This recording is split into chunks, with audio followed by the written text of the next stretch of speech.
She was 47 years old, and she had nothing left but the clothes on her back, a worn carpet bag, and $47.50 in silver and crumpled paper bills held together by a frayed ribbon. The bank had taken her father's homestead, the drought had taken her crops, and the town of Grimshaw had taken her dignity, piece by piece, until she was little more than a ghost haunting the edges of their memory. And so when the auctioneer at the railroad yard slapped his hand against the rusted carcass of an old passenger car and called out for bids starting at $30, Clara Weatherby raised her trembling hand and bought it. The crowd laughed, and she stood there clutching her carpet bag, certain she had finally lost what little sense remained to her. But under the last seat, beneath layers of prairie dust and the forgotten debris of 1,000 journeys, there slept something that would not only restore her life, but heal a town that had forgotten the meaning of mercy. Settle in, and let us tell you the story of Clara Weatherby. If you're watching from a place that feels forgotten, tell us in the comments. We are all, in some way, waiting to be found. She had come to this place with nothing, as so many had, drawn by the promise of land and the hope of a future that would outlast the hardships of the past. Her father, Thomas Weatherby, had taught her that the land never lies, and she had believed him with all her heart. But the land had lied, or perhaps it had simply been indifferent to her hopes, and the drought had come, and the bank had come, and her husband William had gone out into the snow one morning and never returned. She had stayed on the homestead for 7 years after that, working the land alone, fighting against the dry years and the lean years and the slow erosion of everything she had built. And in the end, the bank had come, and the sheriff had come, and she had been turned out of her own home with nothing but a carpet bag and $47.50 to her name. The people of Grimshaw had watched her fall with something like satisfaction. They had grown weary of her resilience, her refusal to give up when everyone else had surrendered. And so when she raised her hand at the auction and bid $30 for the rusted railroad car that everyone else had dismissed as worthless, they laughed at her, because laughing at Clara was easier than confronting their own failures. She had climbed through the broken door of that car and found herself in a space that had once been elegant. Velvet seats in shades of burgundy and gold, polished brass fittings, a ceiling painted with constellations that travelers could contemplate as they journeyed across the prairie. The years had taken their toll, and the velvet was now threadbare, the brass had tarnished, and the constellations were barely visible beneath the grime of ages. But the bones of the car were still there, the craftsmanship of an era that had believed in building things to last, and Clara felt a small spark of something that might have been hope.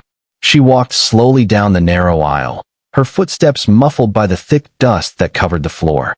The seats were arranged in rows, 2 on each side of the central passage, and she examined them one by one, cataloging the damage, making mental notes of what would need to be repaired first. The car had been designed to seat 50 passengers, and she found the conductor's compartment at one end, a small enclosure that had once held a desk and a lantern, now stripped clean. She ran her fingers across the scarred surface of the wooden desk, imagining the men who had sat there, the journeys they had overseen, the lives that had passed through this space. And then she reached the last row of seats. The final seat was the one that had been closest to the conductor's compartment, and it was in worse condition than the others, its upholstery shredded, its wooden frame cracked, its seat cushion missing entirely. Clara looked at it with a sigh, wondering if there was anything here worth salvaging at all. She was about to turn away when something caught her eye, a small sliver of paper, barely visible, protruding from a crack in the wooden frame. She knelt down and reached for it, her fingers finding the edge of the paper and pulling it free.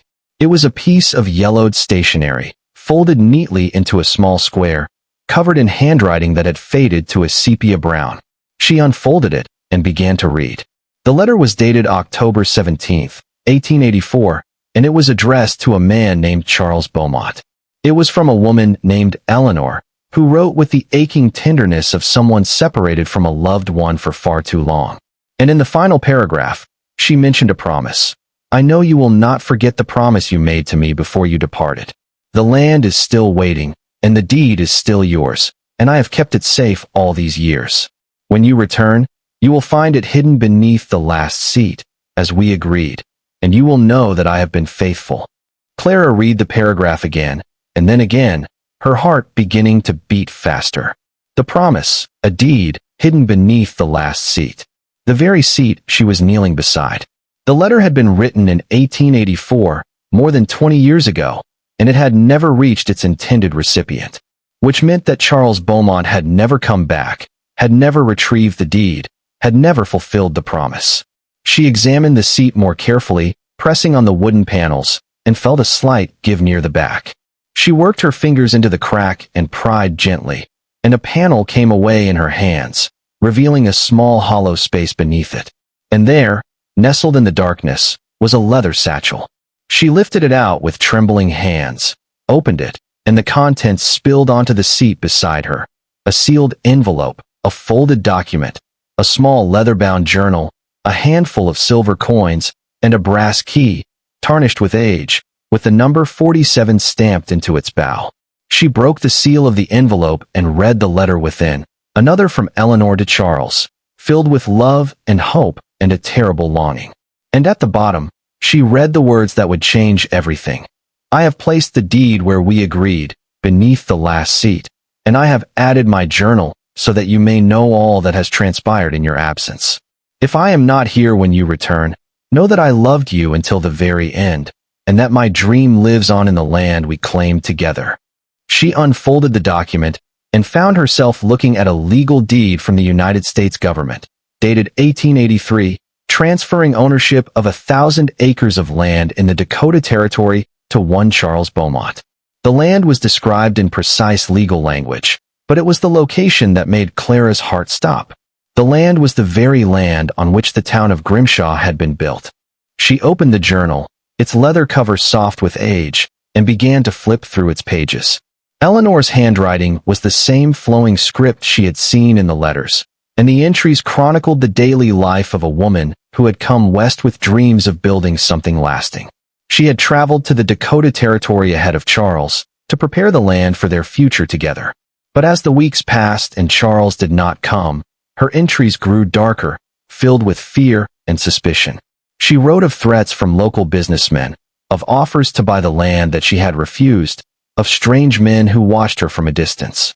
And then, on the last page, a single line written in a trembling hand. They have taken him. I know it in my heart.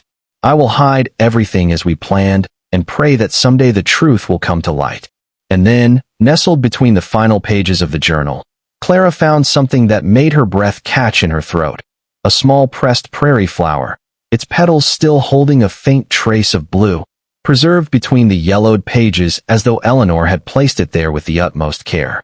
Beneath the flower, written in the same trembling hand, were the words, "If this flower still has color when someone finds it, then hope survived longer than we did. Tell them we tried. Tell them we believed." Clara sat in the silent rail car, the journal open on her lap, the pressed flower cradled in her palm, and she wept. She wept for Eleanor and Charles, for the love that had been stolen from them, for the dream that had been buried beneath the dust of years. She wept for herself, for all the losses she had endured, for the loneliness that had become her constant companion. And as she wept, she felt something shift inside her, a determination, a resolve, a commitment to honor the promise that had been made so long ago. She would find out what had happened to Charles Beaumont. She would bring the truth to light. She would fulfill the dream that had been entrusted to her. The brass key lay in her palm, cold and heavy, the number 47 stamped into its surface. She had no idea what it opened, but she knew that it was important, that it was part of the puzzle that Eleanor and Charles had left behind. She gathered the contents of the satchel and hid them beneath the floorboards of the railcar, then began the slow, careful work of uncovering the truth. She began to visit the town more frequently, making a point of speaking to the shopkeepers and farmers she encountered. She asked questions about the founding of Grimshaw, about the history of the railroad, about the early days of the settlement. She was careful to appear merely curious, but she was listening carefully, filing away every detail. She learned that the town had been founded in 1885 by a consortium of businessmen that included Hiram Cratchit, the banker who had foreclosed on her homestead, and a railroad magnate named Silas Bellingham, and a merchant named Ephraim Whitfield. She also learned about the key. The number 47 corresponded to a safety deposit box at the Grimshaw Bank, a box that could only be opened in the presence of the bank manager, a man named Theodore Finch who was fiercely loyal to Cratchit. But there was another mystery, one that troubled her even more. The journal mentioned a friend, someone who had helped Eleanor hide the documents. I have entrusted the truth to a friend, a man who knows what is right, and who will keep my secret until the time is right. He is one of them, but he is not like them. Clara read the passage again and again, searching for a clue to the friend's identity, but the journal offered no name, no description, no hint. She began to watch the townspeople with new eyes, searching for someone who seemed burdened by a secret, someone who might have been Eleanor's friend. She observed the way they moved, the way they spoke, the way they avoided certain topics. She noticed that some of them grew uncomfortable when the early days of the town were mentioned, that they changed the subject or made excuses to leave. And then she noticed Amos Granger, the owner of the general store, a quiet, observant man who had been in Grimshaw since the earliest days. He was the one who always seemed to be watching, always seemed to be listening, always seemed to know more than he let on. She approached him one evening, after the store had closed, and she told him what she had found. She did not show him the documents, not yet, but she described the journal, the deed, the promise that had been made. Amos listened in silence, his face unreadable, and when she had finished, he nodded slowly. I knew Eleanor, he said. Not well, but I knew her. She was a remarkable woman, strong and determined. She believed that something good could come from this place, that the land could be a home for people who had nowhere else to go. And she believed in Charles Beaumont, believed in him with all her heart. He paused, and Clara saw something flicker in his eyes, a memory, perhaps, or a regret. I was the one who helped her hide the documents, he said. She came to me, desperate and afraid, and she told me that Charles had disappeared. She didn't know what had happened to him, but she knew that his life was in danger, and she needed to keep the deed safe. I didn't want to get involved. I had a family to think of, a business to run, but she was so determined, so certain that the truth would someday matter, and I couldn't say no. Clara reached out and took his hand, feeling the calloused roughness of his fingers. You did the right thing, she said. You kept the promise alive, and now it's time to fulfill it. But the truth was more complicated than Clara had expected. As she began to share what she had found with the townspeople, she encountered resistance. Some of them were too afraid to act, too accustomed to Cratchit's power to believe that anything could change. Others were suspicious of her motives, wondering why a woman who had lost everything would be so determined to help a community that had mocked her. And then there was Silas Bellingham. He had been one of the consortium members who had founded the town, and he had grown wealthy from the land that should have belonged to Charles Beaumont. But he was also an old man now, haunted by the choices he had made, and when Clara approached him, he was more willing to talk than she had expected. I knew Charles Beaumont, he said, his voice trembling with age. He was a good man, a man of vision, and I was part of the conspiracy that destroyed him. I didn't want to be. I was young, and I was greedy, and Cratchit promised me wealth beyond my dreams. But the guilt has never left me. It has been with me every day for more than 20 years. He reached into his desk and pulled out a leather-bound book, its pages filled with his handwriting. I wrote it all down, he said. Everything I did, everything I knew. I wanted to confess, but I was too afraid. I had too much to lose. But now, at the end of my life, I want the truth to be known. I want Charles Beaumont's name to be cleared. I want his dream to live on, even if I cannot. Clara took the book, her hands trembling, and she read the confession that would change everything. Bellingham had detailed the entire scheme, the threats, the intimidation, the final confrontation that had ended with Charles Beaumont's disappearance. Cratchit had been the mastermind, but Bellingham had been his accomplice, and the guilt had been eating him alive for 2 decades. But there was one more piece of the puzzle, and it was the most important of all. Bellingham's confession mentioned a will, a document that Charles Beaumont had drawn up before his disappearance, leaving the land to Eleanor and, in the event of her death, to the community. Bellingham had tried to destroy the will, but he had failed. It had been placed in a safety deposit box at the Grimshaw Bank, in box number 47, the same box that Clara's brass key would open. The key was the key to everything. But getting into the vault would not be easy. The safety deposit boxes were housed in a secure room at the bank, accessible only through a heavy steel door that required a combination known only to the bank manager, Theodore Finch. And Finch was fiercely loyal to Cratchit. He would never willingly allow Clara to open box number 47. But Clara had allies now. Amos Granger, the general store owner, had been Eleanor's friend, and he knew the bank's layout from years of doing business there. He knew that there was a small ventilation shaft that led from the basement into the vault room, a shaft that was just large enough for a slender person to crawl through. It was a risky plan, but it was the only one they had.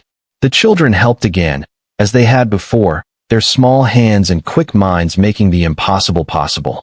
They kept watch while Clara made her way to the bank, while she slipped through the basement door that Daniel and his friends had discovered, while she crawled through the narrow ventilation shaft, her breath coming in short gasps as the darkness closed around her.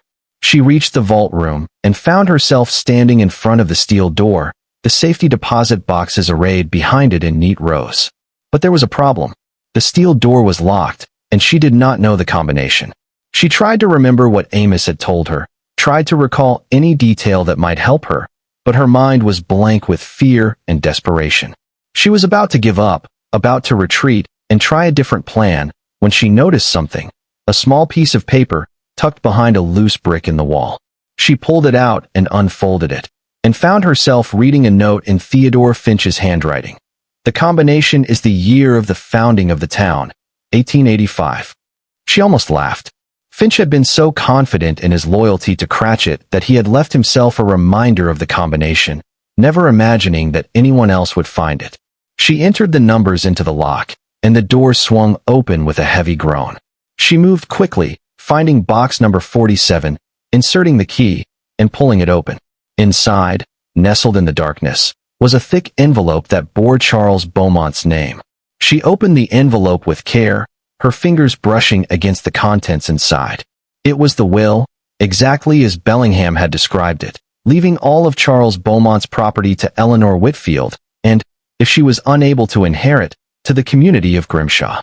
The will was dated 1883, and it was signed and witnessed in accordance with all legal requirements. It was irrefutable proof that Cratchit had stolen the land. But Cratchit was not finished. When he learned that Clara had broken into the bank vault and retrieved the will, he was furious.